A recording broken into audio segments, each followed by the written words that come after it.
السلام علیکم ورحمۃ اللہ وبرکاتہ۔ اعوذ باللہ من الشیطان الرجیم، بسم اللہ الرحمن الرحیم۔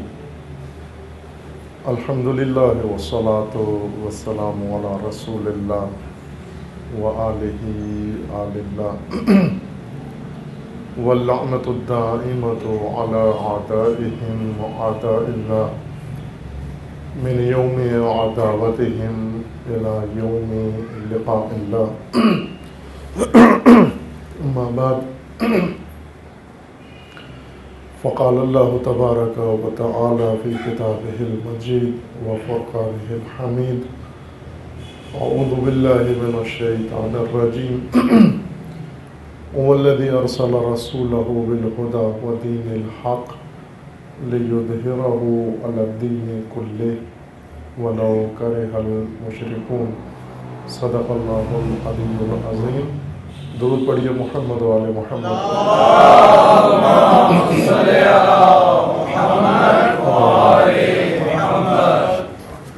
خداوند تبارک و تعالی تمام مومنین کو اپنے حفظ و امان میں محفوظ فرمائے۔ تمام مومنین کی حفظ و سلامتی کے لیے صلوات پڑھیے محمد و آل محمد۔ اللہم صلی علی محمد و آل محمد۔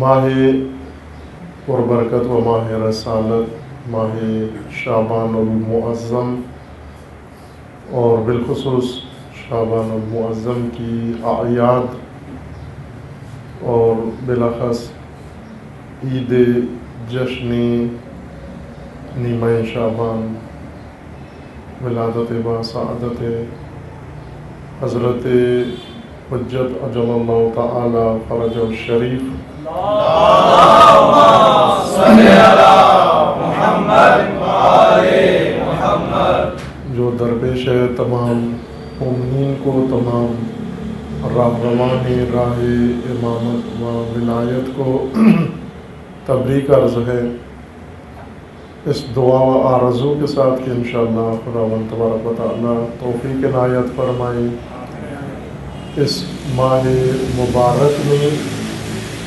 شہر اللہ، ماہ مبارک رمضان میں داخل ہونے کی تیاری و آمادگی کر سکیں انشاءاللہ۔ یہ 2 مہینے ماہ رجب و ماہ شعبان جو بہت ہی بافضیلت مہینے ہیں، یہ مقرر ہوئے ہیں ماہ مبارک کی تیاری کے لیے، تاکہ مومن عبد خدا و سالک اللہ، چونکہ انسان مسافر اللہ ہے و مہاجر اللہ ہے، یہ شخص خدا کے مہینے میں قرب خدا کے لیے، جہاں پر اللہ نے ضیافت کا و مہمانی کا اس کے لیے اہتمام کیا ہے، انتظام کیا ہے، وہاں تک پہنچنے کے لیے 2 ماہ تیاری کر لے۔ اس کے اندر ماہ رجب میں مناسبتیں ہیں اور ماہ شعبان میں، کہ ایک بہت عظیم مناسبت ماہ شعبان کی جو چند روز بعد انشاءاللہ درپیش ہے، وہ مومنین جشن و سرور کا اہتمام تو کرتے ہیں، لیکن ان ایام کے تقاضے زیادہ ہیں، ان کی معرفت کی ضرورت ہے کہ کس طرح یہ ایام شعبانیہ طے کریں ہم۔ شعبان معظم کے لیے ائمہ اطہار علیہم السلام نے مومنین کے لیے باقاعدہ دستور مقرر فرمایا ہے، ہر ماہ کے لیے ہے وہ، بلکہ ہر ہفتے کے لیے ہے، بلکہ ہر دن کے لیے، مومن کے لیے ہمارے الہی پیشواؤں نے دستور مقرر کیا ہے کہ مومن کا دن کس طرح بسر ہو، مومن رات کیسے بسر کرے، مومن ہفتہ کیسے بسر کرے، مومن مہینہ کیسے بسر کرے، وہ مومن کا سال کیسے گزرے، وہ مومن کی عمر کیسے بسر ہو۔ بعض علماء کرام نے اس موضوع پر ائمہ اطہار علیہ السلام کے فرامین و دستورات منتخب کر کے اور اسی عنوان سے کتب تدوین کی ہیں، جیسے اقبال الاعمال سید ابن طاووس رحمۃ اللہ علیہ کی کتاب ہے اقبال الاعمال،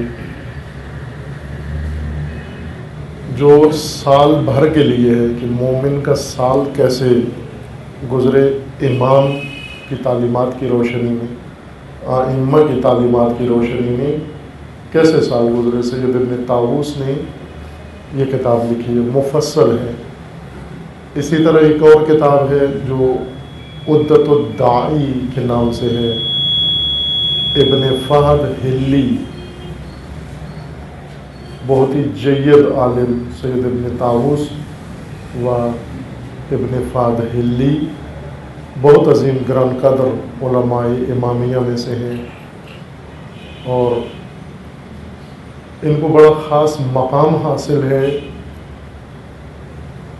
بندگی میں، اور بڑا خاص مقام حاصل ہے ائمہ اطہار کی معرفت میں، اور لطف الہی ان پر اس قدر ہے کہ انہوں نے باقی لوگوں کے لیے بھی اس دسترخوان کو عام کیا ہے، معرفت و علم کو۔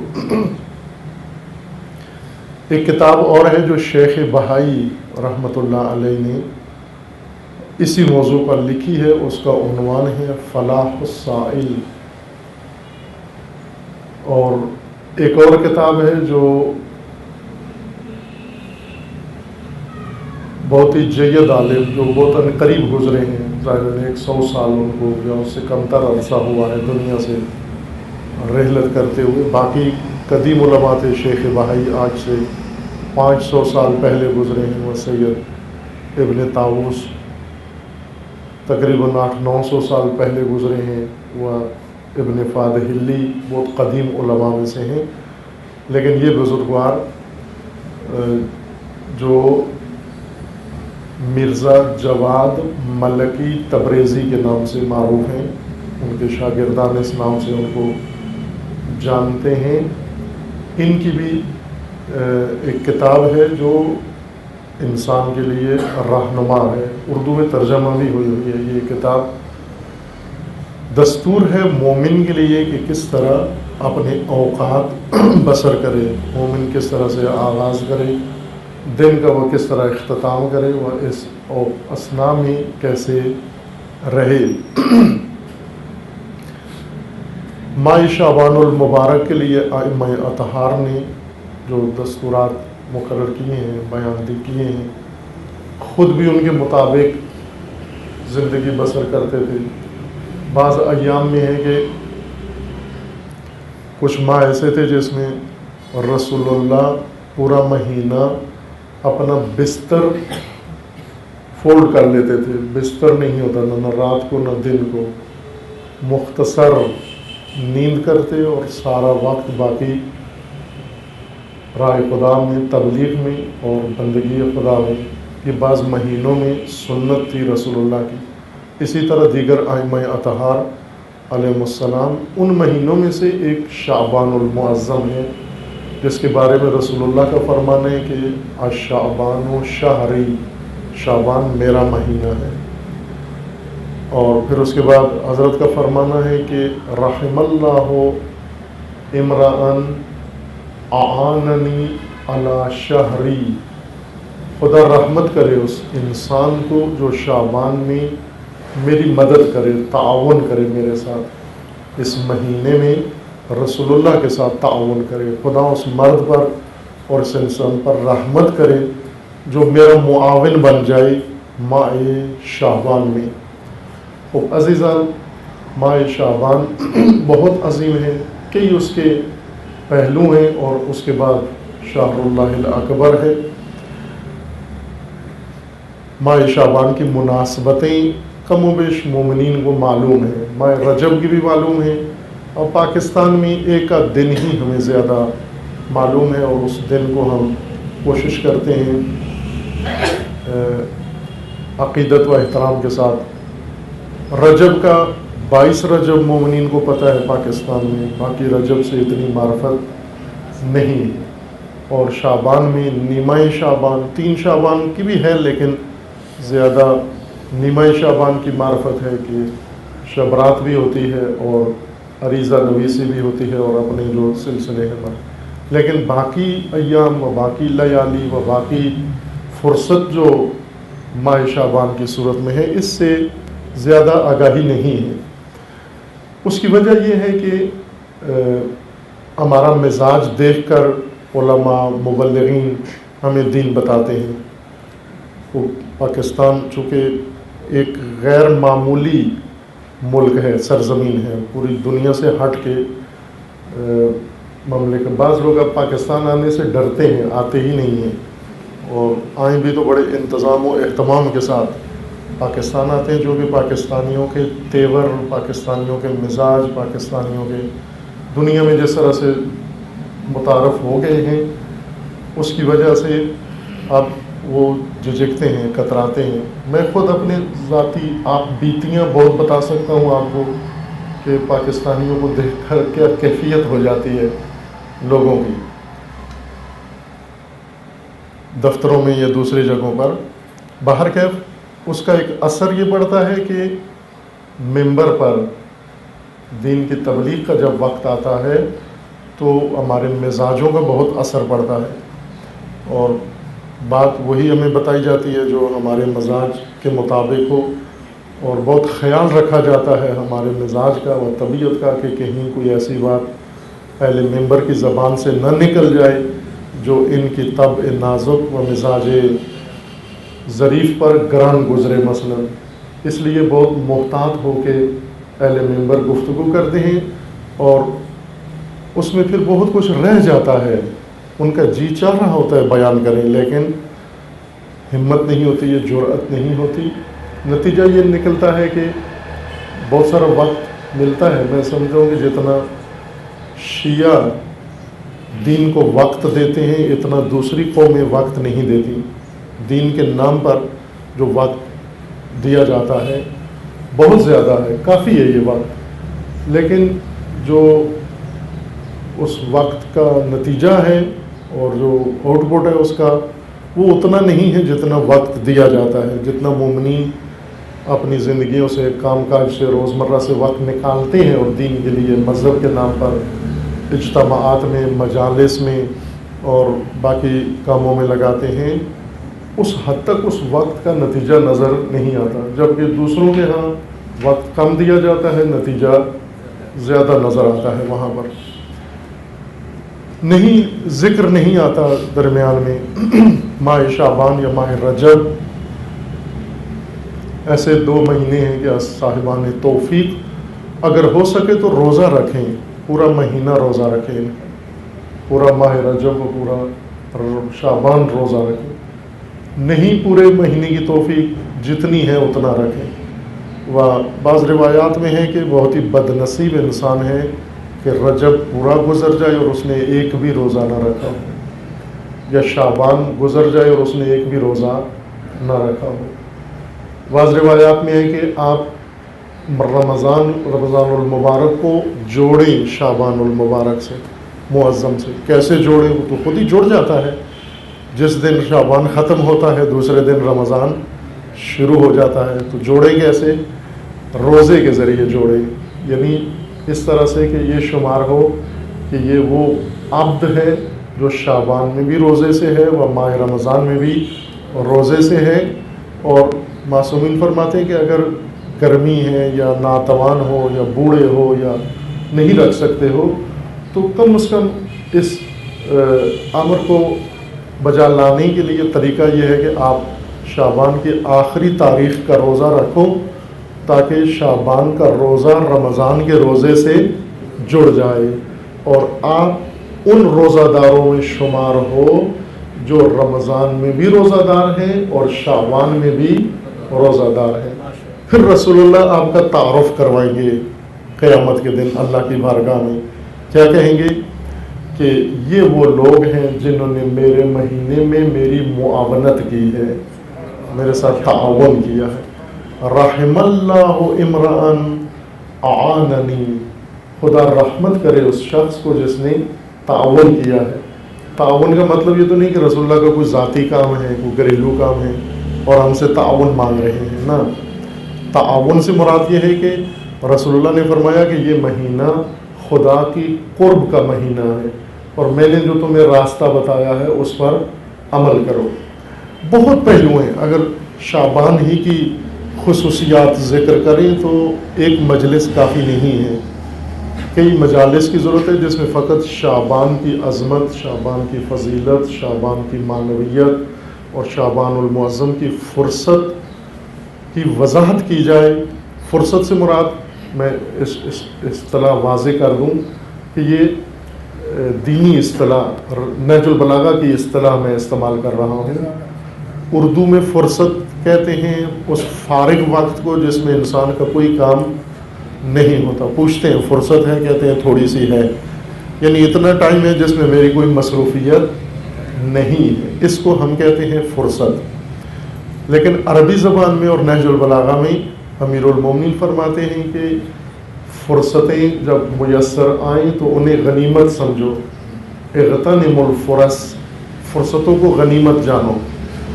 اس فرصت سے مراد یہ نہیں ہے کہ فارغ وقت جب کوئی مصروفیت نہیں ہے، جاب پہ بھی نہیں ہے، گھر میں بھی نہیں ہے، مارکیٹ میں بھی نہیں ہے، اور بھی کچھ نہیں کر رہے، تھوڑی دیر کے لیے آپ کہتے ہیں آدھا گھنٹہ فرصت ہے، یعنی آدھا گھنٹہ میری کوئی مصروفیت نہیں ہے، فارغ ہوں. جبکہ فرصت کہتے ہیں اس موقع کو، اس زمان کو، اس ٹائم کو. عربی میں اور نہج البلاغہ کی زبان میں فرصت کہتے ہیں کہ جس میں انسان بہت اہم کام انجام دے سکتا ہے، اگر وہ ٹائم گزر جائے پھر وہ کام انجام نہیں پائے گا. جس طرح سے آپ کاروباری لحاظ سے دیکھیں، کاروباری طور پر آپ کے پاس کوئی آرڈر آیا ہے، آرڈر آیا ہے اور تھوڑا سا ٹائم ہے آپ کے پاس، 1-2 گھنٹے کی مہلت ہے. اگر اس کے اندر آپ نے چیز تیار کر لی ہے، آرڈر آپ نے لے لیا اور ڈیل ہو گئی، آپ کا معاہدہ ہو گیا، تو آپ کو کروڑوں روپے مل جائیں گے اس ایک معاہدے کے اندر، ایک کاروبار کے اندر. خوب، لیکن بعض اوقات انسان کیا کرتا ہے کہ اس کی وقت کی اہمیت اور افادیت کو نہیں سمجھتا.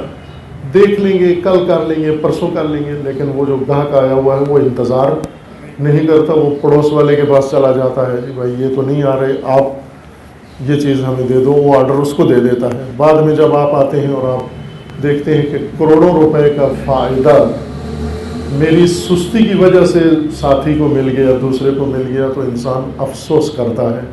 یہاں فرصت اس وقت کا نام ہے جس وقت آپ کے در پر اتنا فائدہ آیا ہے اور وہ تھوڑی دیر کے لیے منتظر رہتا ہے، پھر اس کے بعد چلا جاتا ہے. امیر المومنین علیہ السلام فرماتے ہیں صلی علی محمد و آل محمد، الفرصت تمر مر السحاب، فرصتیں تیز بادلوں کی طرح آتی ہیں اور آ کر گزر جاتی ہیں. یعنی وہ مواقع، وہ اوقات جن کے اندر آپ بر وقت اگر اقدام کریں بڑا فائدہ حاصل کر سکتے ہیں. یہ وہ فرصتیں، وہ ایام نہیں ہیں جو آ کر بیٹھے رہتے ہیں کہ مومن جب متوجہ ہوگا تو پھر فائدہ اٹھائے، بلکہ یہ مواقع اور یہ اوقات آتے ہیں اور تیزی سے گزر جاتے ہیں. انتظار نہیں کرتے، رکتے نہیں ہیں یہ مواقع و ایام. اس لیے حضرت فرماتے ہیں کہ اٹھو، قیام کرو اور غنیمت سمجھو فرصتوں کو، کہ اللہ کی طرف سے ہدیہ ہے یہ وقت اور یہ موقع. یہ دوبارہ ممکن ہے عمر میں تمہیں نصیب نہ ہو. بہت سارے لوگ ہیں پچھلے ماہ شعبان میں بقید حیات تھے، اس ماہ شعبان میں موجود نہیں ہیں. پچھلے ماہ رمضان میں زندہ تھے، اس ماہ رمضان میں زندہ نہیں ہیں. وہ پس ماہ رمضان یا ماہ شعبان جب آتا ہے تو ایک غنیمت سمجھ کر اس کی طرف آپ دوڑو. جس طرح رسول اللہ کا فرمانا ہے ماہ شعبان کے بارے میں، ماہ شعبان کے اندر خطبہ ہے شعبانیہ رمضان کے بارے میں، آخری جمعہ ماہ شعبان کا. اس میں رسول اللہ نے ایک بہت ہی خوبصورت خطبہ مومنین کے اصحاب کے سامنے بیان کیا اور اس میں یہ فرمایا کہ اے لوگو، ایھا الناس قد اقبل الیکم شہر اللہ الاکبر اے لوگوں اللہ کا عظیم مہینہ تمہاری طرف آ رہا ہے. اب آپ کیا کرو پھر جب وہ آپ کی طرف آ رہا ہے؟ آپ کیا کرو؟ اقبل الیکم، اس نے رخ آپ کی طرف کر لیا ہے، تو جو آپ کی طرف اقبال کرے آپ اس کا استقبال کرو. اقبال رخ کرنے کو کہتے ہیں، استقبال اس کے رخ کو خوش آمدید کہنا کہتے ہیں. کچھ لوگ ہیں آپ کا رخ کرتے ہیں، کچھ آپ کا رخ نہیں کرتے. کچھ لوگ چاہتے ہیں کہ آپ کی طرف آئیں، جن کا ارادہ ہے آپ کی طرف آئیں، آپ انہیں بھگائیں نہیں، آپ انہیں کہیں خوش آمدید آؤ اور انہیں گلے لگاؤ. استقبال کریں آپ ان کا جو آپ کی طرف آتے ہیں. یہ اللہ کا مہینہ آپ کی طرف آ رہا ہے، آپ اس کا استقبال کریں. ماہ شعبان استقبال ماہ مبارک رمضان ہے. یہ رسول اللہ نے فرمایا کہ شعبان میں خطبہ دیا اور مومنین کو فرمایا کہ آپ استقبال کرو ماہ رمضان کا. اس نے آپ کی طرف رخ کیا ہے، آپ بھی اس کی طرف رخ کرو اور اسے خوش آمدید کہو، اس کے لیے تیاری کرو، اس کے لیے آمادگی کرو. یہ ایک پہلو ہے. اور دوسرا پہلو یہ ہے کہ بعض ایام ایسے ہیں جن کے اندر عمل کی قیمت بڑھ جاتی ہے. جس طرح میں کاروباری مثال دیتا ہوں کہ بعض ایام ایسے ہوتے ہیں، مثلا جن دنوں میں گندم کی کٹائی ہوتی ہے گندم کی قیمت کم ہو جاتی ہے. پھر جن دنوں میں گندم نہیں ملتی عام بازار میں گندم کی قیمت بڑھ جاتی ہے. ایسے ہی ہے، کچھ دن ایسے ہوتے ہیں پاکستان میں پٹرول سونے کی قیمت اختیار کر لیتا ہے، کچھ دن ہوتے ہیں تھوڑا سا 6 روپے اس میں سے کم کر دیتے ہیں. کچھ چیزوں کی قیمت بڑھ جاتی ہے. اسی طرح انسان کے عمل کی قیمت بڑھ جاتی ہے. ایک جیسا عمل ہے، یہ عمل اگر پچھلے ہفتے کروں تو اور قیمت ہے اس کی، اس ہفتے کروں تو اور قیمت ہے اس کی. کیونکہ اللہ تعالیٰ نے ایام مقرر کیے ہوئے ہیں، ان ایام میں وہی عمل کرے قیمت بڑھ جاتی ہے اس کی، کئی گنا قیمت بڑھ جاتی ہے. بس 2 رکعت نماز پڑھیں، عام دنوں میں 2 رکعت کی قیمت 2 رکعت ہے، لیکن یہی 2 رکعت خاص دنوں میں پڑھیں، اس 2 رکعت کی 72,000 نمازوں کے برابر ہو جاتی ہے. اتنی قیمت بڑھ جاتی ہے. جگہ بھی ایسے ہیں، جس طرح ٹائم مختلف ہیں، اسی طرح بعض جگہ بھی ایسی ہیں کہ ان جگہوں کے اندر جا کر اگر یہی عمل کریں اس کی قیمت بڑھ جاتی ہے. ماہ شعبان اور رجب اور رمضان، اب جو کہ شعبان میں ہے، میں شعبان کے عنوان سے عرض کر رہا ہوں کہ اس کے اندر قیمت بڑھ جاتی ہے، ہر عمل کی قیمت بڑھ جاتی ہے.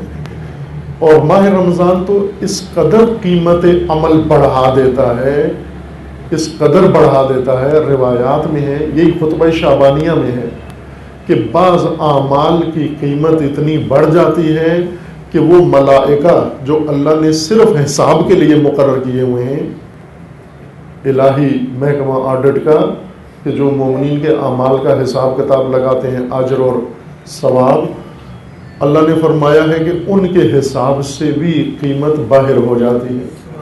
اتنی قیمت بڑھ جاتی ہے اعمال کی.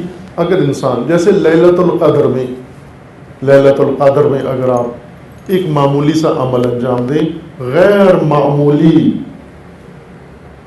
قیمت بن جاتی ہے اس کی.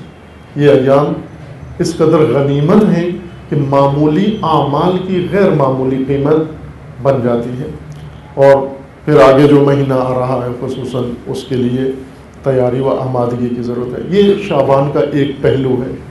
ایک پہلو شعبان المعظم کا یہ ہے کہ شعبان المعظم مناسبتیں ہیں اس کے اندر، اور سب سے بڑی مناسبت عید اکبر اس امت و نسل کے لیے اور اس زمانے کے لیے وہ ہمارے امام عصر کا روز ولادت ہے. اہل سنت کے ہاں یہ دن شب برات کہا جاتا ہے. شیعہ روایات میں بھی ہے جس میں اس کو شب برات کہا گیا ہے. اور شب قدر اور شب برات میں عموماً آپس میں ملا دیتے ہیں، گڑبڑ کر دیتے ہیں. شب قدر اور ہے، شب برات اور ہے. شب برات جب آتی ہے، پاکستانیوں نے خود سے اپنا مقامی طریقہ کار ہر دن کے لیے بنایا، جمعہ کیسے گزارنا ہے۔ اب پچھلے مثلا جو ہماری عمر کے ہیں، آپ کی عمر کے ہیں بزرگان، یہ جمعہ کیسے گزارتے تھے، اب یاد ہے آپ کو؟ میں یاد نہیں دلاتا چونکہ پتہ ہے آپ کو کہ آپ جوانی سے لے کر ابھی تک جمعہ کیسے گزارتے تھے، لیکن یہ موجودہ نسل جب جمعہ آتا ہے، چھٹی آتی ہے تو کرکٹ کھیلیں گے، ان کی آرزو ہوتی ہے کہ جمعہ آئے یا اتوار آئے تو کرکٹ کھیلیں ہم۔ ہر طبقے نے پہلے سے ذہنیت بنائی ہوئی ہے کہ ہم نے جمعے کو یہ کام کرنا ہے، اتوار کو یہ کام کرنا ہے، اس طرح سے گزارنا ہے، چھٹیاں آئیں گی یہ کام کرنا ہے، فلاں آئے گا یہ کام کرنا ہے۔ آج دن چھٹیاں آتی ہیں، مثلا قائد اعظم ڈے آتا ہے، چھٹی ہو جاتی ہے، کیا کرنے، کرکٹ کھیلنی ہے۔ اقبال ڈے آتا ہے، خوب چھٹی ہے، کیا کرنا ہے، کرکٹ کھیلنی ہے۔ اس نے پروگرام پہلے سے بنایا ہوا ہے، پکنک کرنی ہے فلاں جگہ، خواتین نے اپنا پروگرام بنایا ہوتا ہے، بڑوں نے اپنا بنایا ہوتا ہے۔ ہم نے بھی ان ایام کے لیے خاص تیاری کی ہوتی ہے کہ یہ چھٹیاں یا یہ مناسبتیں جب آئیں گی تو کیا کریں گے ہم۔ شب برات میں پٹاخے پہلے زیادہ بجاتے تھے، اب چونکہ دہشت گردوں نے بڑے پٹاخے بجا دیے تو یہ کھیل کود والے پٹاخے تھوڑے کم اہمیت ہو گئی ہے، ورنہ جب آپ لوگ نوجوان تھے یا جوان یا بچپن میں تھے تو پٹاخوں کی بڑی اہمیت تھی اس وقت، اور پٹاخے لینے کے لیے ہمیں یاد ہے کہ کئی مہینے جیب خرچی بچا کے رکھتے تھے شب برات کے پٹاخے خریدنے کے لیے، اور پھر جمع ہو کے کسی گلی کوچے میں، اور پھر اس کو بڑی اہمیت دی جاتی تھی کہ یہ بڑا اعلیٰ کام کرتے ہیں۔ یہ شب پٹاخہ نہیں ہے، شب براعت بہت خوبصورت شب ہے۔ ولادت با سعادت حضرت حجت ایک مناسبت ہے، اس شب کا شب برات ہونا یہ الگ مناسبت ہے۔ یعنی اس شب اگر حضور کی حضرت کی ولادت نہ بھی ہوتی تو بھی یہ شب براعت تھی، یہ شب براعت ہے۔ ولادت ایک اضافی ایڈیشنل فضیلت ہے، اس کی دو جمع ہو جاتی ہیں، شب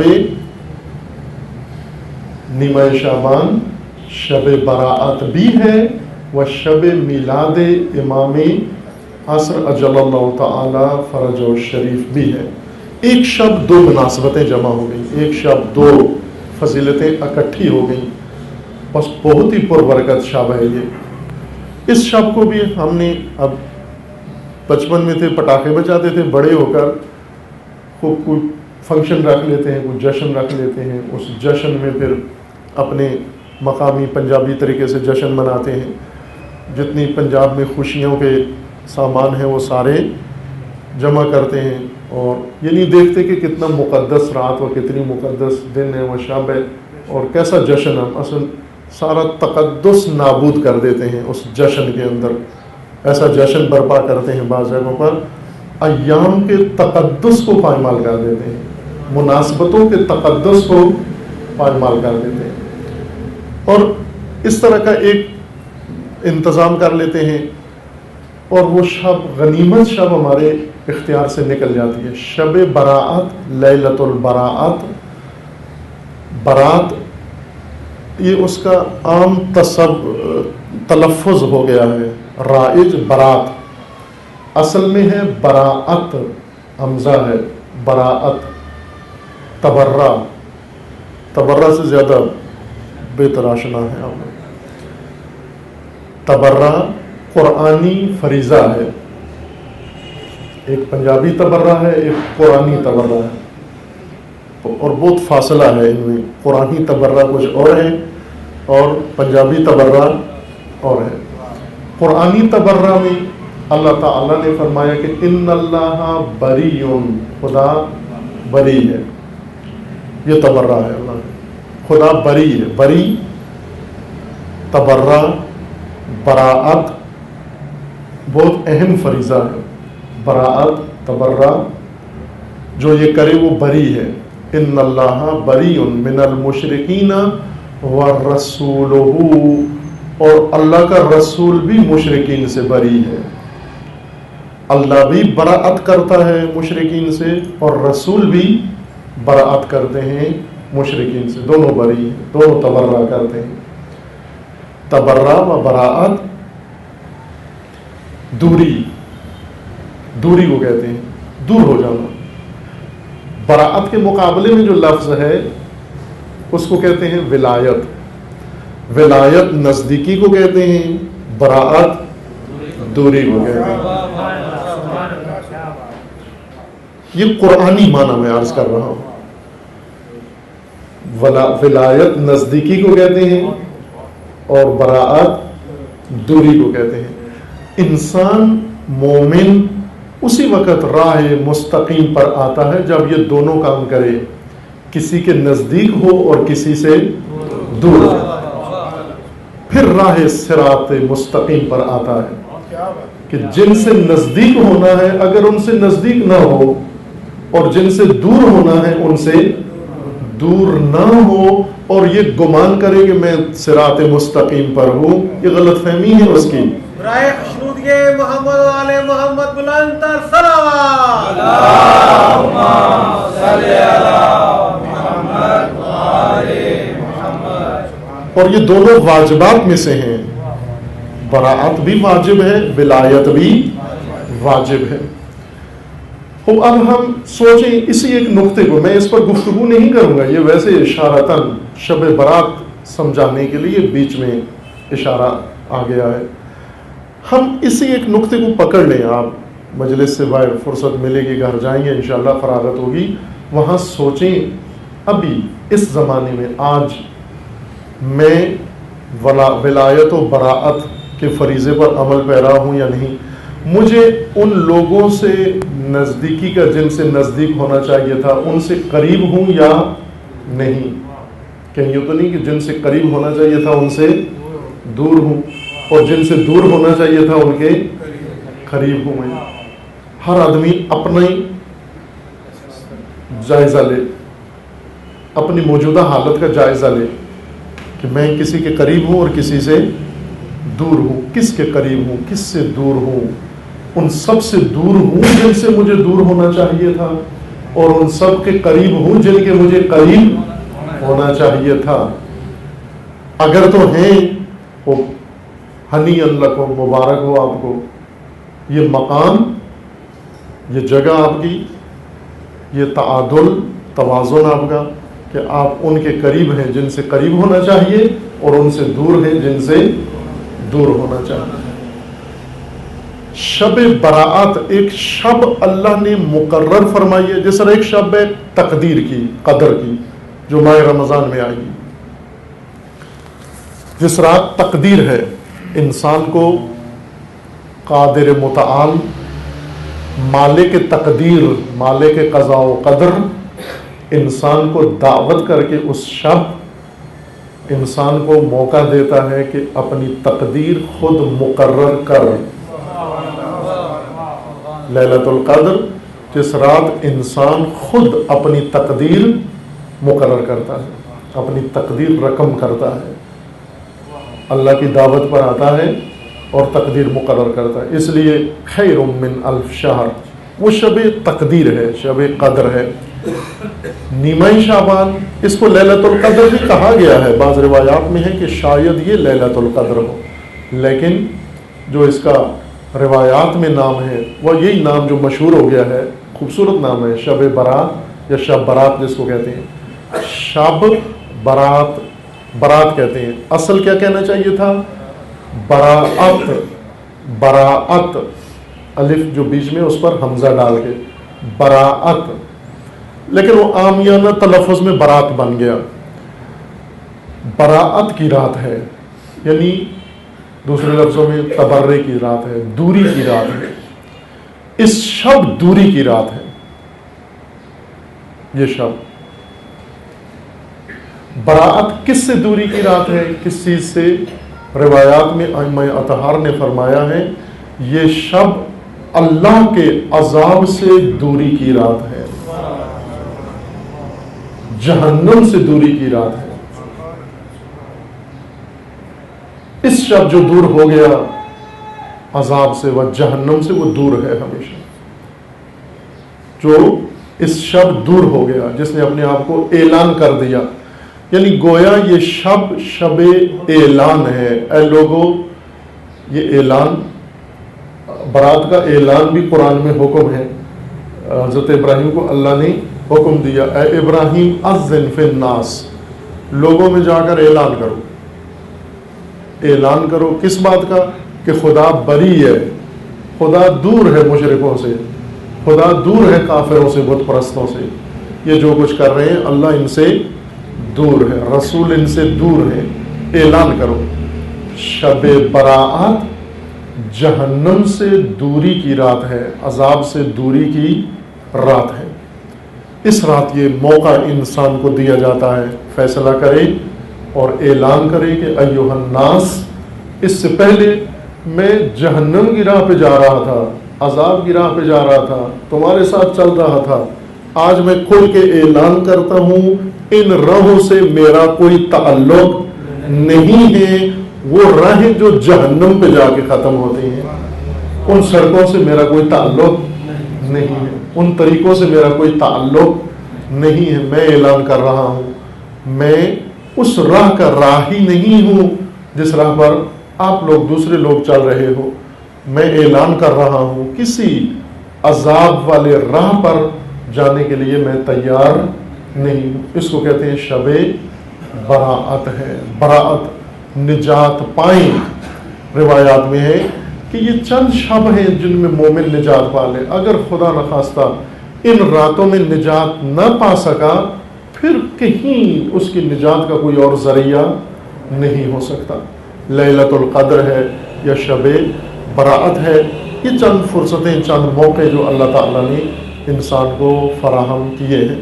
انشاءاللہ شب برات بھی، پھر اس کے بعد لیلۃ القدر بھی، پھر اس کے بعد جو فرصتیں آئیں گی، اللہ تعالیٰ سے دعا ہے توفیق دے ہم سب کو و تمام مومنین کو کہ انشاءاللہ اس طرح سے ان ایام سے استفادہ کریں جیسے ان کے استفادے کا حق ہے، جیسا ان کے تقدس کا حق مقرر کیا گیا ہے۔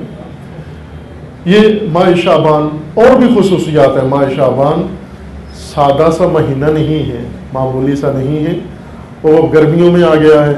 ہم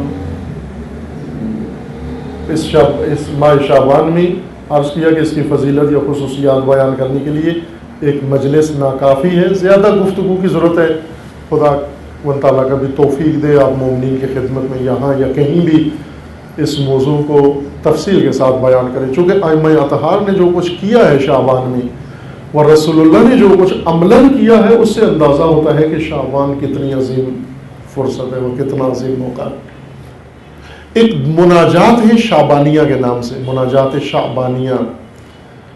یہ مناجات شعبانیہ بہت سارے اولیاء اللہ و بہت سارے بزرگان دین کی سب سے پسندیدہ مناجات ہیں، اور ان مناجات کی خصوصیت یہ ہے کہ باقی دعائیں ہیں جو ایک امام سے منقول ہیں، دوسرے امام سے ایک دوسری دعا منقول ہے، تیسرے امام سے ایک تیسری دعا نقل کی گئی ہے۔ مثلا روایات میں لکھا ہوتا ہے یہ دعا وہ ہے جو رسول اللہ مانگا کرتے تھے، یہ دعا وہ ہے جو امیر المومنین مانگا کرتے تھے یا دعا کرتے تھے، یہ دعا جو ہے سید الشہداء مانگتے تھے۔ یہ جیسے دعائے عرفہ ہے، دعائے عرفہ جو سید الشہداء علیہ السلام نے عرفہ کے میدان میں اللہ کی بارگاہ میں دعا پیش کی۔ صحیفہ سجادیہ کی دعائیں ہیں جو امام چہارم بارگاہ خدا میں پیش کرتے تھے۔ اس طرح سے دعاؤں کی کتابوں میں یہ دعائیں لکھی ہوئی ہیں بڑی خوبصورت۔ ابھی حمزہ سمالی ہے یا دیگر دعائیں ہیں۔ مناجات شعبانیہ کی خوبی و خصوصیت یہ ہے یہ تمام چہاردہ معصومین کی مشترکہ مناجات ہیں۔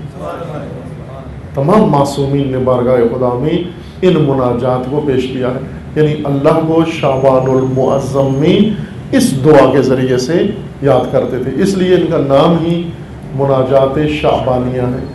اب یہ ذخیرے موجود ہیں، ہماری کتابوں میں موجود ہیں، ہمارے گھروں میں موجود ہیں، ان کی طرف توجہ دیں۔ امام خمینی رضوان اللہ تعالی علیہ کہ بہت عظیم حق ہے امام خمینی کا ہماری گردنوں کے اوپر، تمام اہل اسلام پر، تمام اہل اسلام پر۔ وہ ہستی جس نے اسلام کو زندہ کیا، جس نے وہ کارنامہ انجام دیا جو صدیوں ضرورت تھی لیکن انجام نہیں پایا اور کوئی نہیں کر سکا، وہ کام اس بزرگوار نے کیا۔ ابھی دنیا نہیں پہچانی ہے امام خمینی کو، حتیٰ خود ایرانی نہیں پہچان سکے۔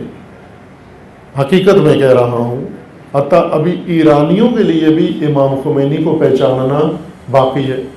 اب آپ نہ کہیں کہ امام خمینی ہی تنہا ایسی شخصیت ہے، نا، جیسے پاکستانی علامہ اقبال کو نہیں پہچان سکے، علامہ اقبال کا بیٹا علامہ اقبال کو نہیں پہچان سکتا۔ علامہ اقبال نے ایک جگہ خود لکھا کہ میں خود بھی اپنے آپ کو نہیں پہچان سکا، ہے نا شعر علامہ کا کہ اقبال کی حقیقت کیا ہے، اس سے خود اقبال بھی آشنا نہیں، واللہ نہیں ہے۔ اقبال خود بھی فرماتے ہیں۔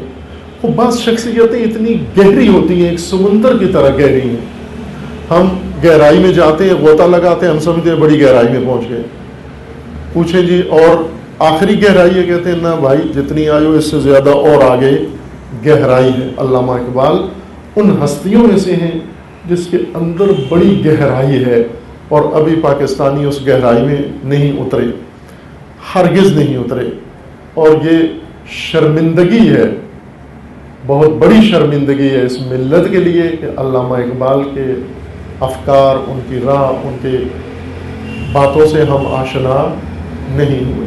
فرصت نہیں ہے، مشکلات اتنی ہیں ہماری کہ ان میں اقبال کیسے ہو، میرے بل پورے نہیں ہوتے۔ ایک جوان نے مجھے کہا کہ یہ آپ جو باتیں کرتے ہیں یہ ہماری سمجھ سے بالا اوپر سے گزر جاتی ہیں۔ میں نے کہا کیوں گزر جاتی ہیں؟ کہنے لگے اس لیے کہ ہم جب آپ باتیں کر رہے ہوتے ہیں تو ہم یہ سوچ رہے ہوتے ہیں بجلی کا بل کیسے دیں گے، گیس کا بل کیسے دیں گے، بچوں کی فیس کا بل کیسے دیں گے، وہ فلاں بل کیسے دیں گے، تو ہم تو ان چکروں میں پڑے رہتے ہیں۔ آپ کوئی اور دنیا بتاتے ہیں، ہم کوئی اور دنیا بتاتے ہیں۔ تو ایسا ہی ہے، ہم روزمرہ زندگی کی مشکلات میں گرے ہوئے ہوتے ہیں اور توجہ نہیں کرتے۔ علامہ اقبال بہت عظیم شخصیت ہے، بہت عظیم شخصیت، لیکن پاکستانی ذرہ برابر قدردان نہیں ہے اس انسان کی، ذرا برابر۔ بہت افسوس ہے، واقعی شرمندگی اس سے ہوتی ہے۔ یہ جملہ میں نے کسی سے سنا ہے، کسی نے مجھے بتایا، رہبر معظم حضرت آیت اللہ العظمیٰ خامنئی دامۃ ظلہ العالی علامہ اقبال کے فارسی شعر 2000، یہ کسی نے بتایا مجھے شخصی علم نہیں ہے، 2000 شعر فارسی کے رہبر معظم کو یاد ہیں، ازبر ہیں علامہ اقبال کے۔ کوئی پاکستانی ہے جس کو 2000 شعر علامہ اقبال کے یاد ہیں؟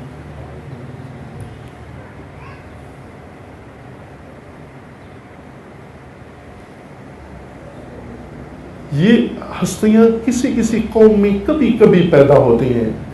ایک فارسی شاعر کے بقول کے کارنہا باید کئی صدیاں گزریں، کارنہا باید تاز پشت آدم نطفی بل وفا کرد گردد یا اویس اندر قرن۔ یہ حکیم سنائی بہت عظیم شاعر ہیں فارسی کے، ان کا جملہ ہے۔ وہ یہ کہتے ہیں کئی صدیاں گزریں پھر ایک انسانی نطفہ وہ ابو الوفا کرد بنتا ہے یا اویس قرنی بنتا ہے۔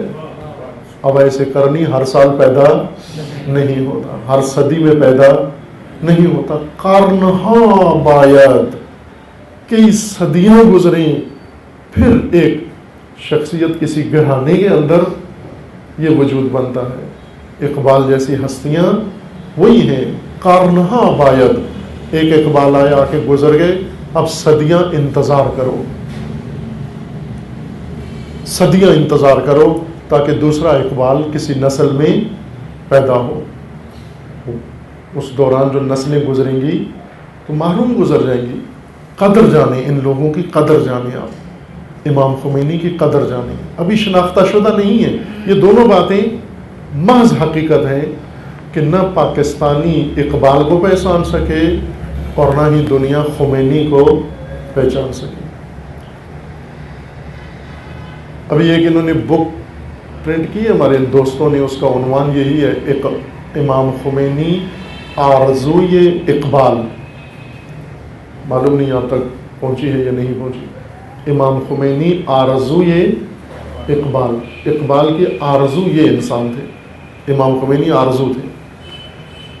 امام خمینی نے دین زندہ کیا، حقیقی دین زندہ کیا۔ ابھی 4 جون کو امام خمینی کی برسی ہے، نیمہ شعبان زہرن 3 جون کو ہے، کیسے تاریخ بن رہی ہے جی؟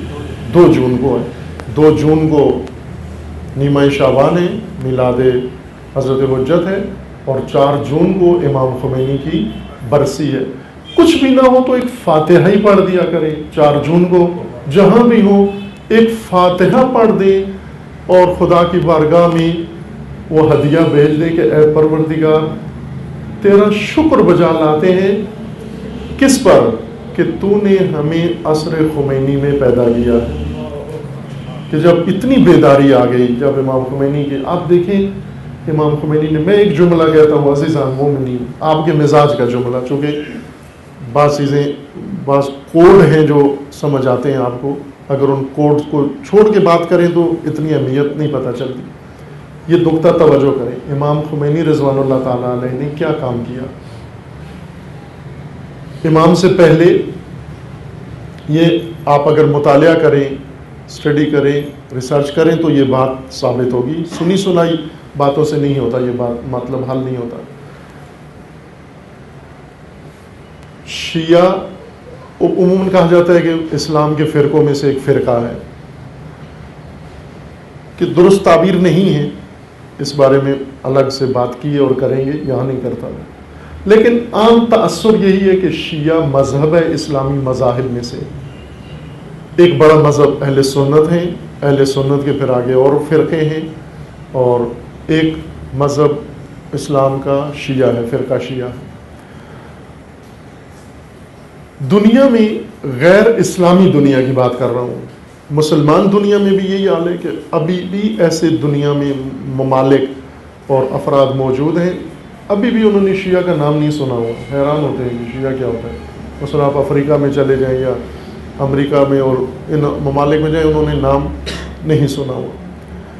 اسلامی دنیا میں بھی یہی حال تھا، بعضوں کو پتہ ہی نہیں تھا شیعہ ہوتا کیا ہے، چونکہ اکثریت دوسروں کی تھی یا بالکل ہی وہی آبادی تھی، کوئی نام کا بھی شیعہ اس علاقے میں نہیں پیدا ہوا، نہیں گزرا، انہیں خبر ہی نہیں تھی، خود شیعہ کو بھی خبر نہیں تھی شیعہ کیا ہوتا ہے، مغربی دنیا کو بالکل پتہ نہیں تھا شیعہ کیا ہوتا ہے۔ اس بات کا میں حوالہ دیتا ہوں، آپ تعلیم یافتہ ہیں، آپ رجوع کر سکتے ہیں، آج کل انٹرنیٹ پر آسانی ہے، کتابیں نہیں لینا ضروری نہیں، انٹرنیٹ پر بیٹھ کر یہ ریسرچ کر سکتے ہیں آپ کہ 1979 سے پہلے آپ دیکھیں اہل مغرب نے اسلام پر ریسرچ کی ہے، مسلمانوں پر کتابیں لکھی ہیں،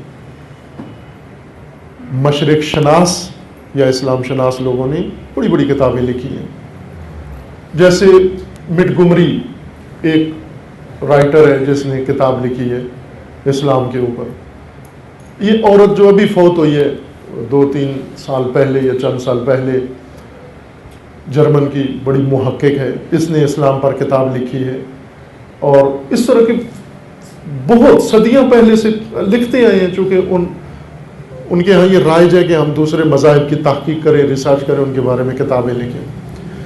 اسلام پر کتاب لکھتے ہیں، مسلمانوں پر کتاب لکھتے ہیں، پوری کتاب کے اندر کہیں شیعہ کا تذکرہ موجود نہیں ہے۔ بعضوں نے لکھا ہے فٹ نوٹ پر، بس وہ پوری کتاب دوسرے مذاہب پر لکھ دی ہے، فٹ نوٹ میں یہ لکھا ہے کہ سنا ہے کہ اسلام کا ایک فرقہ شیعہ بھی ہے۔ یہ حالت ہے کتابوں کی، جو بڑے بڑے اسکالرز لکھتے رہے ہیں تاریخ میں، ان کی کتابوں میں شیعہ کا یہ مقام تھا۔ لیکن 1979 کے بعد، انقلاب اسلامی کے بعد، آپ انہی محققین کی کتابیں پڑھیں، انہی رائٹرز کی کتابیں پڑھیں، تو سب سے ٹاپ پر، ہیڈ لائن پر اسلام کے فرقوں میں شیعہ کا نام نظر آتا ہے۔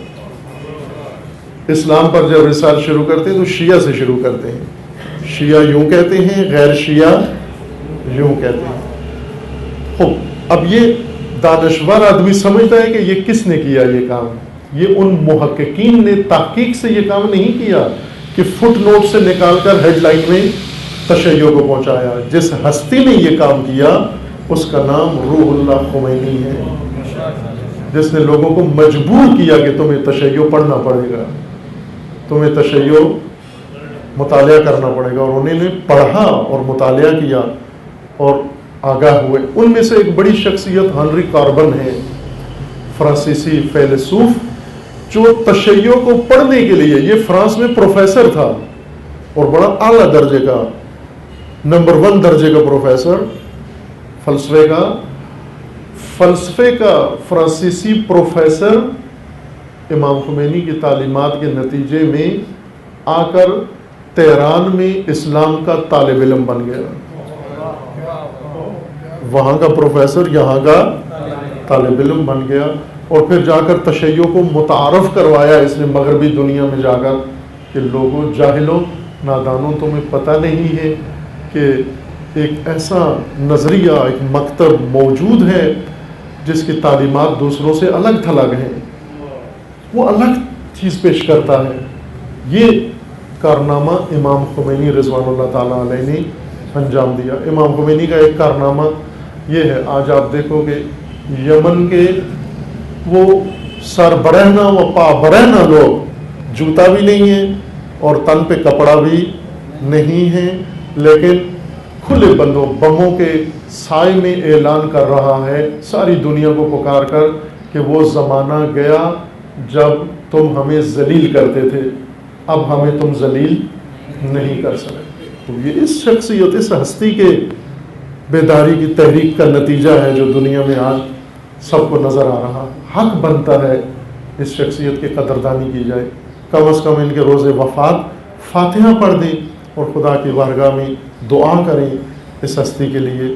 4 جون کو ان کا روز رحلت ہے.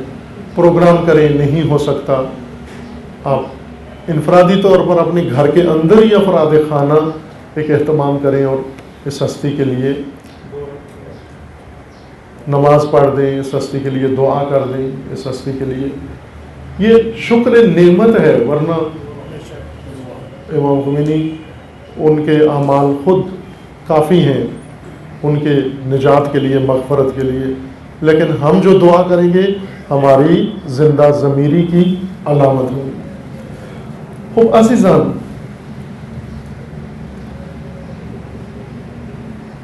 یہ فرصتیں جو آتی ہیں زمانی طور پر اور دیگر شکلوں میں ہمارے اختیار میں اور پھر گزر جاتی ہیں، ان سے فائدہ اٹھائیں. ہم ان موقعوں سے فائدہ اٹھائیں، ہم بھرپور فائدہ اٹھائیں. اتمام حجت ہو جاتی ہے ہمارے اوپر.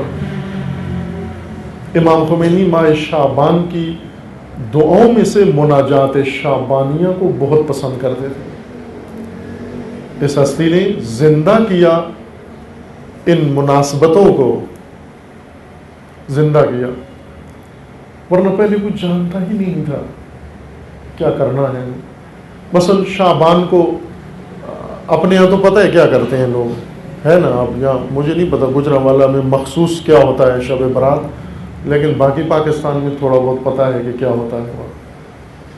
اگر بہت ہی سالم اچھی محفل ہو، مجلس ہو جس میں کوئی تقدس پائمال نہ ہو رہا ہو، وہ مجلس ہوتی ہے، ذکر فضائل ہوتا ہے، اور پھر آخر میں عریضے لکھ کے امام کے نام پانی میں، کسی جگہ بھی پانی ہو وہاں پیش کر دیتے. یہی ہوتا ہے نا، جہاں نہریں ہوں یا جہاں کوئی ندی ہو، پانی ہو، وہاں جہاں نہیں ہے لوگوں نے کنویں بنا لیے اور ان میں یہ ڈال دیتے ہیں.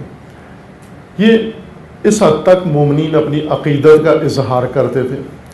لیکن شعبان کے اندر و شب برات کے اندر جو حقیقت پوشیدہ ہے وہ نہیں تھی پتہ، بتاتے کوئی نہیں تھا، جانتے بھی نہیں تھے، ہم بھی آگاہ نہیں تھے.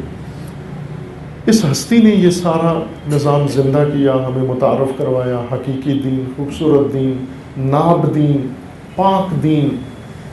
یہ ہے امام خمینی کی مثال میں آپ کو دیتا ہوں تاکہ بہتر ہمیں پتہ چلے اس ہستی نے ہمارے لیے کیا کیا ہے.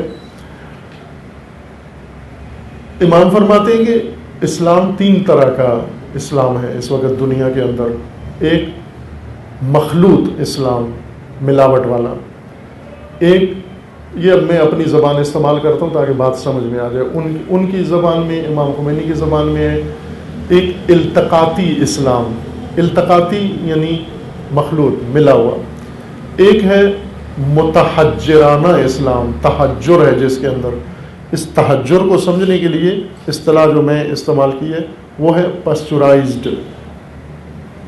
اور ایک ہے بالکل خالص اسلام. مثال سے سمجھیں آپ کی مارکیٹ میں، گجرانوالہ تو پہلوانوں کا شہر ہے ماشاءاللہ، یہاں خوراک کی قدر جانتے ہیں لوگ، حق ادا کریں یا نہ کریں لیکن قدر جانتے ہیں اس کی کہ خالص غذا کیا ہوتی ہے. بس اب لاہور والے، ہم لاہور میں ہوتے ہیں، وہاں سے وہ غذا کھانے کے لیے گجرانوالہ آتے ہیں. ایک مومن ہمیں کہہ رہے تھے وہاں عروۃ الوثقیٰ کلمہ چوک سے، لاہور کا جو کلمہ چوک ہے وہاں سے 10 منٹ کی ڈرائیو پر عروۃ الوثقیٰ ہے. وہ کلمہ چوک کے ارد گرد رہتے تھے اور ہمیشہ یہ شکوہ کرتے تھے کہ یہاں مثلا پروگرام ہوتا ہے، مجلس ہوتی ہے، دور ہے، ہم کیسے آئیں وہاں پر. آپ نے بھی وہاں جہاں مدرسہ بنایا، 10 منٹ کی ڈرائیو پر جہاں بنایا آپ نے، یہ شکوہ ہم سے کرتے تھے.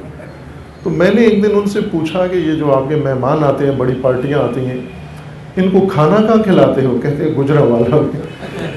تو میں کہا گجرانوالہ یہاں سے کتنا دور ہے؟ کہتے ہیں 85 کلومیٹر. 85 کلومیٹر آپ کو نزدیک لگتا ہے، لوہریوں کے بقول کے نال ہے. لوہریوں کو کبھی ایڈریس نہیں پوچھنا وہاں سے، وہ 85 کلومیٹر کو بھی کہتے ہیں اے نال ہے، یہ ساتھ ہی ہے.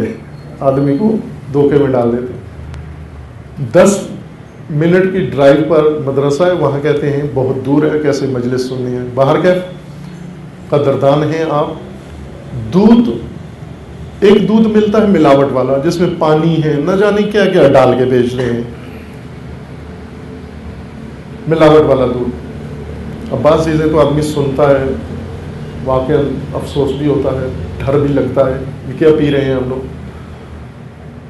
ایک دودھ جو ڈاکٹر بھی کہتے ہیں یہ دودھ پیا کرو، خصوصاً جن کے جسم میں چربی ہے، کہتے ہیں پاسچرائزڈ دودھ پیا کرو، ڈبے والا، جس سے چربی نکال دیتے ہیں، کریم نکال لیتے ہیں، باقی جو رہ گیا ہے وہ آپ پی لیں. اور ایک خالص دودھ ہے، جیسا بھینس سے نکلتا ہے ویسا مومن کو مل جاتا ہے، دے دیا جاتا ہے. یہ خالص دودھ ہے. وہ دودھ جو جس سے کریم نکال لیں، ہم سمجھتے ہیں یہ صحت مند دودھ ہے نا، یہ بھی ناخالص ہے، کیونکہ دودھ کی جان اور روح کریم ہی ہوتی ہے. اگر دودھ سے کریم نکل جائے تو پیچھے چھاچھ رہ جاتی ہے، چھاچھ تو کسی کام نہیں ہوتی. اگر دودھ میں مزید ملاوٹ کوئی ڈال دی جائے تو بھی ناکارہ ہو جاتا ہے دودھ. اصل دودھ جیسا اللہ نے طبیعی نظام بنایا ہے، حلال جانور جو پاک غذا کھاتا ہے اس سے دودھ بنتا ہے، وہی مومن تک ملے، مومن کو ملے. دودھ ایک پوری مکمل غذا ہے. یہ مثال لے لیں آپ، یہ مارکیٹ میں 3 طرح کے دودھ ہیں: کریم نکالے ہوئے دودھ، ملاوٹ والے دودھ اور خالص دودھ. امام خمینی فرماتے ہیں اسلام بھی 3 طرح کا ہے: ملاوٹ والا اسلام، کریم نکلا ہوا اسلام اور خالص اسلام، جس میں نہ کچھ ڈالا گیا ہے نہ کچھ نکالا گیا ہے. یہ خالص اسلام ہے. ورنہ تو اسلام کے نام پر اسلام کے مقابلے میں اسلام، 2 لشکر بنتے ہیں، یہ بھی اسلام وہ بھی اسلام. خوب لیکن یہ دیکھنا ہوگا کہ یہ کون سا اسلام ہے، وہ کون سا اسلام ہے.